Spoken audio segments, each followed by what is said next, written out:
Alors, on vous en parlait, hein, le 11 septembre 2001, les médias sociaux qui étaient presque inexistants, qui n'occupaient pas la même place. On l'a vu dans différents événements au cours des derniers mois, vraiment de l'information qui circulait à la vitesse de l'éclair. Est-ce que ça aurait pu changer quelque chose il y a 10 ans? On en parle avec Bruno Guglielminetti, qui est avec nous, spécialiste des technologies. Merci beaucoup d'être là. Ça va. Alors, est-ce que vous pensez qu'il y a 10 ans, justement, parce que moi, je me souviens où j'étais, tout le monde se souvient où on était il y a 10 ans, et j'étais devant un ordinateur, pas de télé, et on essayait d'avoir l'information en temps réel, impossible. Les sites qui étaient mis à jour après 20-30 minutes, les sites qui étaient engorgés, alors c'était très difficile d'avoir de l'information. Il y a une grosse différence par rapport à aujourd'hui. Tout à fait, et vous étiez comme des millions de gens qui n'étaient pas au centre de la catastrophe. Et donc, ces gens-là ont utilisé Twitter pour avoir de l'information, d'autant plus que, bon, la plupart des gens étaient dans le milieu de travail ou sinon encore à la maison, mais pour le gros de la partie,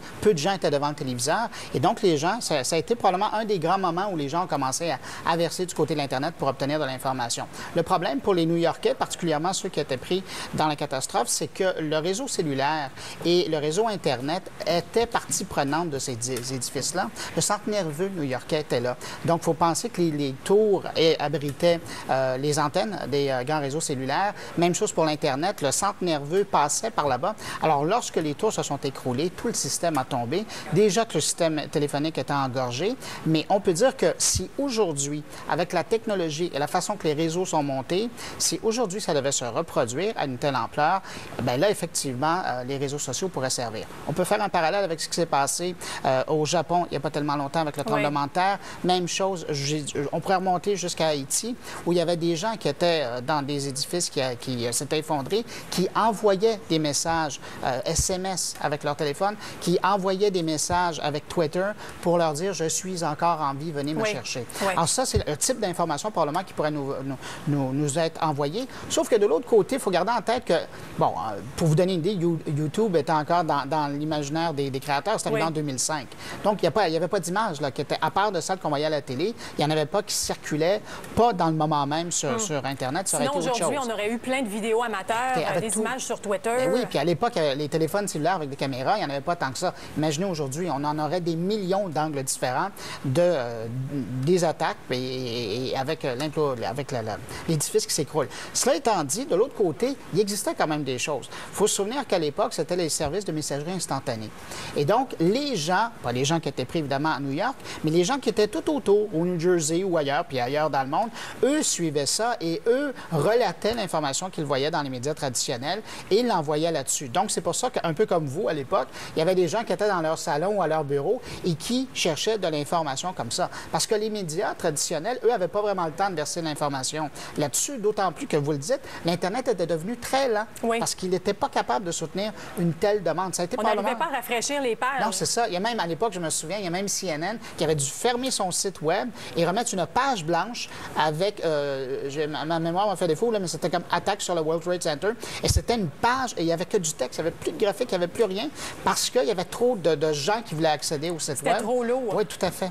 Et on sait aussi que les moyens de communication, en fait, la communication se serait rendue plus rapidement parce que les gens ne savaient pas ce qui se passait, même à l'intérieur. Effectivement, et ça, on le sait maintenant. Bon, ben, l'événement est passé, mais pendant une heure, la dernière heure, les services de sécurité incitaient les gens à descendre les différents étages, sauf que le message ne s'est jamais rendu à ces gens-là parce qu'ils n'arrivaient pas à rejoindre le 911. Alors, imaginez-vous si...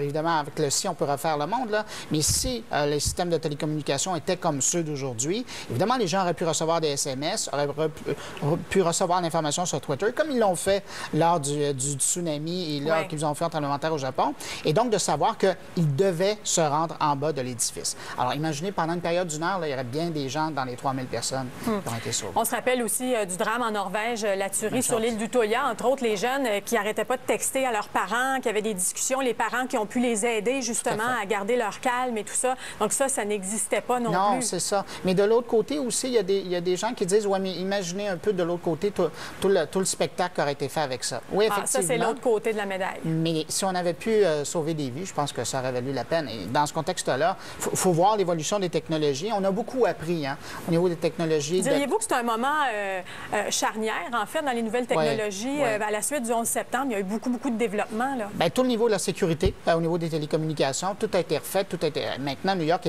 est plus la même, peut soutenir, évidemment, bon, ça, c'est un événement exceptionnel, là, mais peut soutenir une beaucoup plus large source d'appels parce que, justement, les réseaux ont été rétablis. On a décidé que c'était pas le plus haut point à New York, qui était probablement le plus stratégique pour aller insérer les vastes points de communication, là. Mais donc, ça a été rétabli. Alors, dans un contexte où ça devrait se reproduire, ce qu'on ne souhaite pas, bien évidemment, les réseaux de communication seraient beaucoup plus solides. Le système la même chose a tout été repensé, là. Oui, et en fonction de ces événements-là et de l'expérience qu'on a eue, bien, les gens, maintenant, lorsqu'ils remontent, les administrateurs de grands réseaux de communication, maintenant, sont beaucoup plus stratégiques par l'élaboration de leur réseau. Et on est beaucoup plus vigilants aussi. Oui. Et le citoyen aussi, de l'autre côté, développer des habitudes. Maintenant, lorsqu'on est loin d'un téléviseur, il y a quelque chose qui arrive, justement, bien, un peu comme vous à l'époque, on se retourne du côté de l'ordinateur, on va sur Internet, on s'informe. Et les téléphones, les téléphones portables, téléphones intelligents, Twitter, Facebook. Mais reste qu'après, lorsqu'on vient à la maison, la première chose qu'on veut faire, c'est se brancher sur la télé pour voir les images. Ça, c'est certain. C'est en fait un dépannage en attendant qu'on ait l'information visuelle. Merci beaucoup, M. Guglielminetti, d'avoir été avec nous.